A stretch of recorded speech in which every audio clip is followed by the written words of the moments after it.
بهمن سال 1307 در لاهیجان و در یک خانواده مذهبی و روحانی متولد شد. پدرش سید محمد باقر معصومی از سادات منطقه اشکبرات گیلان و متولد نجف و روحانی مجتهد بود. مادرش دختر امام جمعه شهر و از نوادگان دختری امین دیوان مالک بزرگ و حاکم لاهیجان بود. متاسفانه در 8 سالگی مادرش را به علت بیماری سل از دست داد. دوره تحصیلی تا کلاس 4 دبستان در مدرسه حقیقت لاهیجان و سپس کلاس 5 و 6 را در آستانه اشرفیه گذراند. دوره اول دبیرستان در لاهیجان و سپس کلاس های 10 و 11 را در دبیرستان شاهپور رشت خواند. سال آخر کلاس 12 به دبیرستان شبانه روزی البرز تهران رفت و از آنجا دیپلم طبیعی گرفت. در سال 1328 در کنکور پزشکی دانشگاه مشهد پذیرفته شد و به تحصیل پزشکی پرداخت. در سال 1342 به شهر زادگاهش لاهیجان آمد و تا سال 1397 به مدت 55 سال طبابت نمود. به جرئت میتوان گفت از تمام ساکنین شهر از نسل گذشته تا کنون حداقل در هر خانواده‌ای 1 نفر در کسوت بیمار دکتر معصومی را به معالجه خود طلبید و اغلب این مراجعات تا 3 نسل ادامه داشت که میتوان ثبت رکوردی در امر طبابت دانست.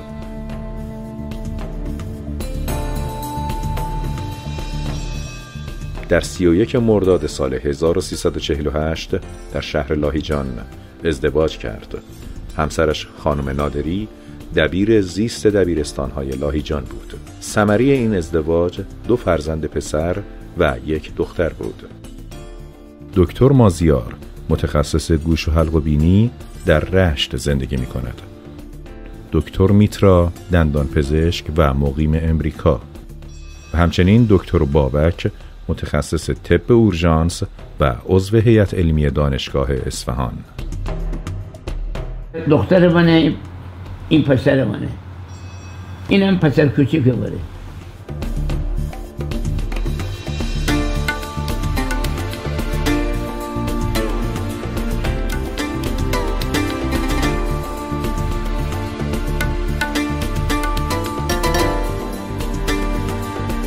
دکتر معصومی به خاطر علاقه به حرفه‌اش و شهر زادگاهش لاهیجان و گسترش علم فقط به طبابت بسنده نمی‌کرد.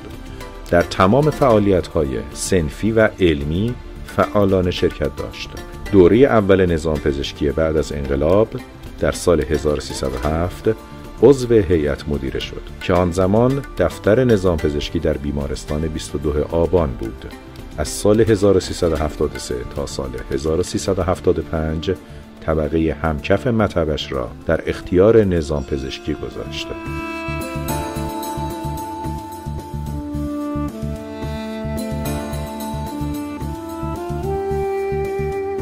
بهش کمک میکردم، حتی تلفن میکردم بیمار داروخانه ها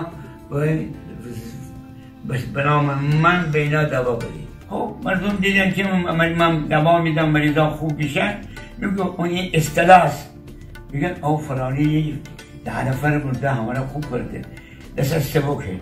این دست سبک معنی نداره. در سال 1373 که تعاونی اعتبار نظام پزشکی شروع به کار کرد، جزو مؤسسین اولیه بود. این تعاونی از سال 1376 که رسما شروع به کار کرد، عضو هیئت مدیره و از سال 81 تا سال 94 رئیس هیئت مدیره و از سال 95 تا 96 بازرس تعاونی بود. در سال 1379 که انجمن پزشکان عمومی در لاهیجان آغاز به کار کرد، دکتر معصومی حضوری فعالانه داشت.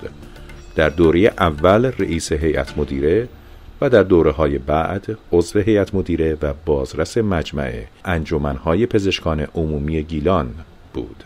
در سال 86 به عنوان پزشک نمونه انتخاب شد. علاوه بر فعالیت‌های صنفی، علاقه‌مندی به گسترش علم و دانش سبب شد که با برادرش دکتر میر مظفر معصومی استاد ریاضی دانشگاه تهران که مؤسس دانشگاه آزاد اسلامی لاهیجان هستند همکاری تنگاتنگ داشته و در این راه همکاری و مساعدت فراوان داشت. به همین منظور در سال 1351 زمینی را با همدیگر و تنی چند از اساتید خریداری کرده و پروژه تأسیس دانشگاه در سال 67 شروع شد. قسمت عمده‌ای از این زمین را به دانشگاه اهدا و کلنگ دانشگاه را به زمین زدند که هسته مرکزی ساختمان دانشگاه آزاد شد. سپس جهت رفاه و اسکان اساتید تعاونی مسکن دانشگاه را جهت ساخت مسکن برای اساتید تأسیس کردند. دکتر سید علی معصومی سالها ریاست این تعاونی را به عهده داشت و با تلاش و زحمات بی‌وقفه توانست کوی اساتید را بنا کند تا تأسیس خوابگاه برای استادان در منزل ایشان بر روی استادان باز بود که مکانی صمیمی و دوستانه برای اقامت آنها به شمار می رفت. چند سالی هم به طور افتخاری در رشته میکروبیولوژی تدریس می کرد و سالها پزشک معتمد دانشگاه بودند. همه این فعالیت ها را افتخاری و بدون هیچ گونه چشم داشتی انجام می داد. پزشک خوب اینه که واقعا جامعه خودشو دوست داشته باشه. تهران رو بیشتر دوست داشتی یا لاهیجان رو؟ من لاهیجان رو ترجیح دادم. چرا؟ چرا؟ بطنم ممنون. اینجا اسم دکتر بسکیت طلاق تابلو زده اونجا. هم کلاس بودیم، دوست بودیم، سالهای سال، حدود 30 سال با من دوست بود. اون دیگه من هر وقت میرفتم درم بشتم خواستم برم مشهد، میرفتم سبزوار، میرفتم یکی 2 روز پیشش میموندم بعد میرفتم.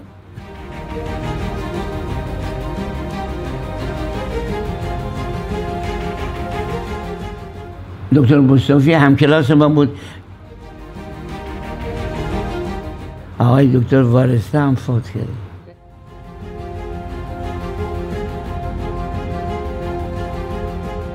روز پزشک را به همه تبریک عرض میکنم. من گیلان رو از همه ایالات بیشتر دوست دارم. و کدوم شهر رو بیشتر از همه دوست داری؟ لاهیجان. لاهیجان کشور اومد، یه خاک اومد. من اینجا دنیا اومدم، همونجا میمیرم، من همونجا میزدم.